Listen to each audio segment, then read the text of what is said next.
In 6th grade, the thing that I remember most was a tablecloth on the table in the lunchroom. It was a dirty plastic orange.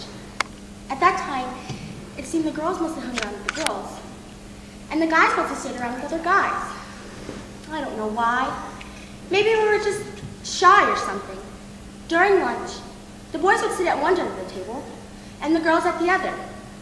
And unless there was a chair missing, or someone was just taking up a lot of space, there would always be an extra chair and an extra space for someone to sit in between the girls and boys' side.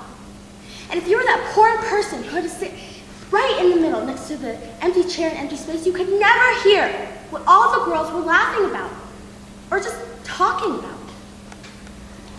Unfortunately, I was the one that had to sit next to the empty space and empty chair. I think it was because I could never get my locker open and books in fast enough to get to the lunchroom before all the good seats were taken. So I'd sit down, open my lunch bag, and try to talk to the one sitting next to me. But she would usually be too busy trying to hear the one at the head of the table. So there I would be, slowly chewing my peanut butter and jelly sandwich, staring down at the dirty orange plastic tablecloth.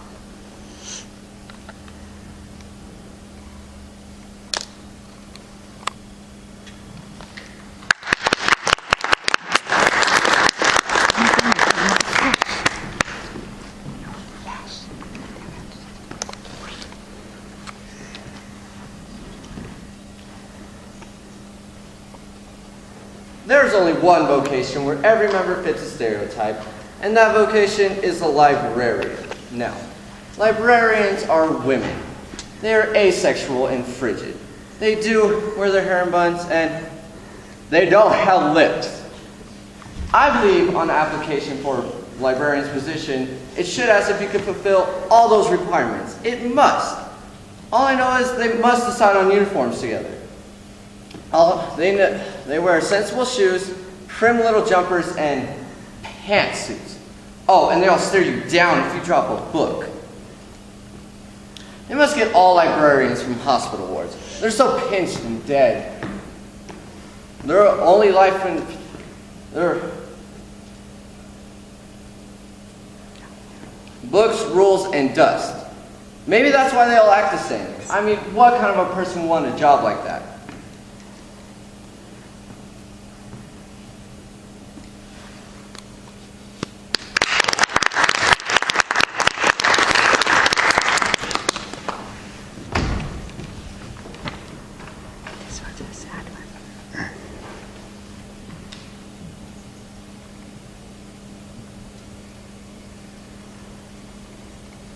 Right.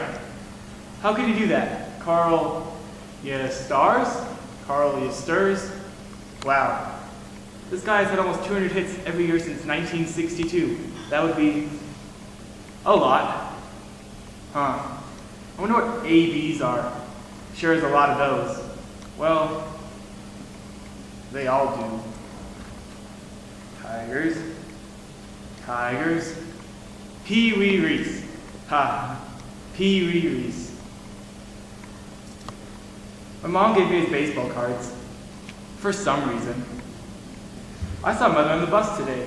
She had 2 kids, one in each arm, and a bag of groceries in her lap. When she had to get off the bus, she had to squeeze her 2 cute cubs together to hold up the bag of groceries. And the kids were hungry, so they started on munching on cookies in the bag. She tried to stop them and nudge them away with her chin, but she gave up. And they got off the bus with a trail of Oreo crumbs behind. Tigers. The day had happened.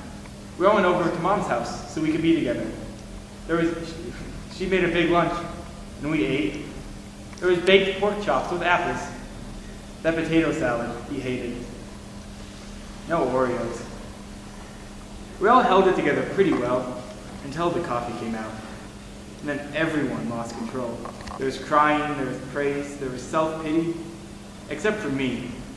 I couldn't even manufacture a single tear. I don't know why. And everyone was hugging everybody, like it was gonna make some kind of a difference. And that bothered me too, because I knew they were not hugging me, they were hugging Mark. They were hugging my little brother. We know what little Mark liked. It's like baseball. But me, I was never much of a sports fan, especially baseball. But every morning over breakfast, he'd give me a dissertation about why they called Babe Ruth Babe, or why Lou Gehrig wasn't a natural. And if it got to be too much, I'd just tune out. I tuned out a lot. He would always do the funniest things with his cereal in the morning. Like he'd pile it up way high on his spoon, and quick, just shove it straight into his mouth. Like he was trying to get away or something. But no Cheerios could ever escape Mark. He got them all. And in the morning, he sure did like to talk, whether about baseball, or the army men, or a steam shovel he saw that day. And you know, it's funny, because those things really meant a lot to him. But what could a 12-year-old army man mean to me, the almighty senior in high school?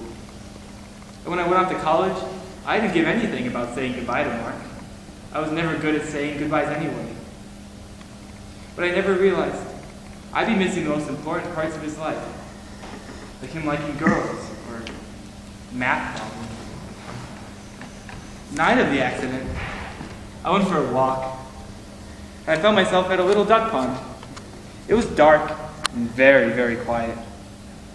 I didn't see any ducks, but I listened. And when I got home, I lost it. I ran from room to room crying, flipping on lights, trying to find, I don't know, something. I never got to help him with his math problems. Not that he'd never take trigonometry or geometry, but that I never got to help him. I always wanted to open up and share with Mark. I did. But I always made it so complicated. I always turned it into the big brother with a big lesson. And I never realized that every morning over breakfast, he was trying to share with me. But why didn't I realize that then? I'm supposed to be the smart one. Little Mark. He was never going to be very tall. He was just then hitting his growth spurt. But his small size sure did not stop his big mouth. I can still hear him now. Jackie Robinson and Yogi Berra. It was a nice service, I guess. It really was a small coffin. I never listened. Did I get enough of a chance? Right. Is 12 years enough? Cubs.